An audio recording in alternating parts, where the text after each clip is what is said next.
John Sturgis's The Great Escape from 1963 is without a doubt one of the finest cinematic portraits of the Second World War that's ever put on the screen. As the tale of some prisoners of war defying insurmountable odds to escape captivity, it captures the spirit of the soldiers who fought for the Allies in World War II with more heart and grit than most movies about that conflict do.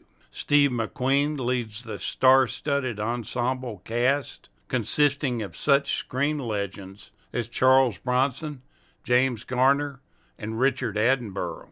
The movie is based on Paul Brickhill's 1950 nonfiction book of the same name, which is a first-hand account of the mass escape of British Commonwealth prisoners of war from a German POW camp called Stalag Luft III. It depicts a heavily fictionized version of the escape with numerous compromises to it for its commercial appeal, such as focusing more on American involvement in the escape. It was made by the Mirish Company and released by United Artists, and was produced and directed by John Sturgis. The film had its royal world premiere in London on June 20th, 1963, and it emerged to be one of the highest-grossing films of that year. One of the masterminds for the real Great Escape was Wing Commander Harry Day. He isn't directly portrayed in the movie. However, in the book, it correctly tells his story. His story is the most impressive of the entire lot, having participated in at least 4 other mass outbreaks and 2 solo attempts prior to the Great Escape. He was one of the first that was out of the tunnel, but he was recaptured pretty quickly before he could gain passage out of Germany. He was spared execution and was sent to a concentration camp with 3 other escapees. There they dug another tunnel and escaped with another British officer. It's widely believed that they were the only people ever to survive an escape from that camp. All of them were recaptured and held in solitary confinement until being used as hostages at the end of the war.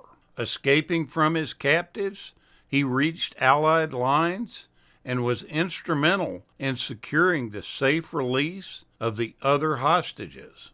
The hooch-making scene in the film, where the Americans celebrate Independence Day, is believed to be based on the British creating an alcohol distillery for Christmas Day celebrations in 1943. Captain Guy Griffiths, who is a Royal Marine pilot that was in the POW camp and produced forged documents for the escape, also produced a comical illustration of the scene, which survives to this day. MacDonald, who was involved in intelligence, was based on George Harsh, a good friend of Wally Floody, who was the real Tunnel King.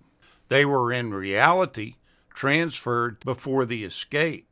Harsh was a very interesting character who was from the American South. In the 1920s, he had committed a murder and was sentenced to life in prison. As a medical student, he performed an appendectomy on a dying prisoner and saved his life. The governor of Georgia granted him a pardon, and he was set free. After the war ended, he had personal problems and was plagued by the guilt over the crime that he had committed as a youth. On top of adjusting to life after 15 years in captivity, on Christmas Eve 1974, he shot himself, but he survived.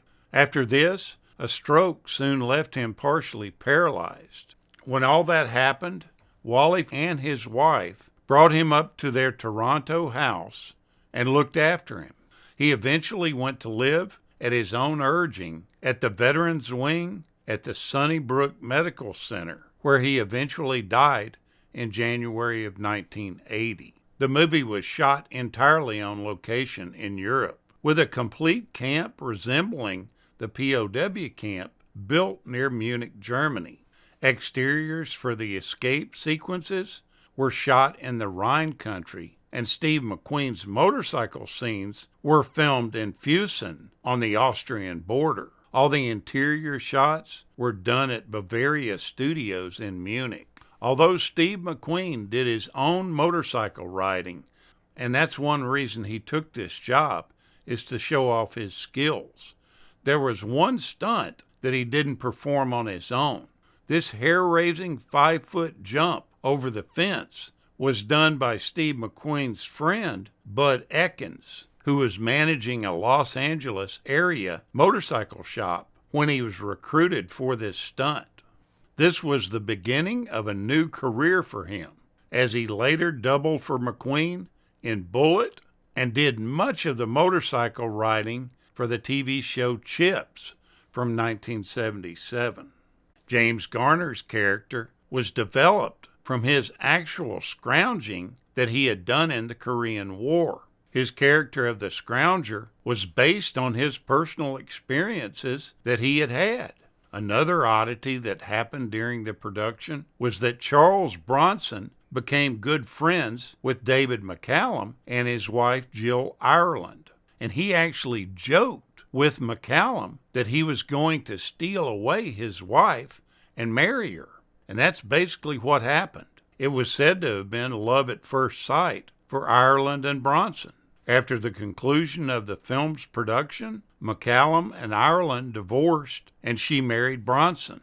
Richard Attenborough said that he really had trouble working with Steve McQueen, that it was really one of the toughest challenges that he ever faced. And their on-set relationship was not very peaceful. It wasn't the fact that McQueen was combative with people, but he wouldn't hesitate to let anyone know if things were not the way he wished them to be or believed that they ought to be. After viewing the rushes, Steve McQueen decided that his part was too minor and wasn't developed enough. He was particularly upset that his character virtually disappeared from the movie for about 30 minutes in the middle. He walked out of the production over this, demanding that they do rewrites.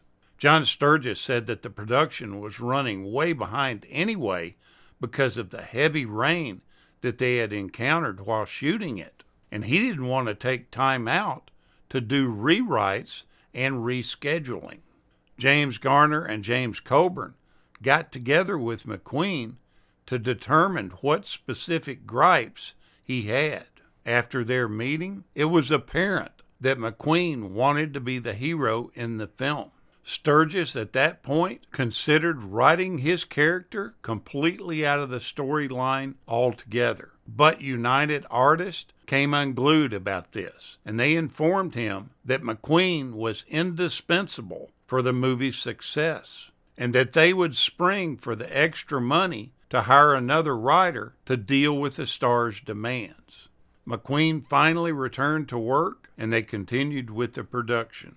Now, one day, the German police from the town where the movie was being shot set up a speed trap near the set. There had been numerous problems with the cast and crew speeding out of control during their off hours. In order to put a stop to this, they set up this trap and caught several members of the cast and crew, including Steve McQueen. The chief of police actually caught McQueen doing an excessive amount, much more than any of the other cast and crew. And they actually told him, "You won the prize for the highest speeding of this group." They went on to arrest him and briefly jail him. This was basically just a warning to tell them that they would have to obey the German laws while they were there. With the deaths of James Garner in July of 2014 and Richard Attenborough in August of that same year, David McCallum and John Layton are the only surviving members that starred in the film. This is one of those movies that you can watch over and over and never get tired of it. Take another look at The Great Escape. You'll enjoy it. Thank you so much for watching, and we'll continue to chase the classics.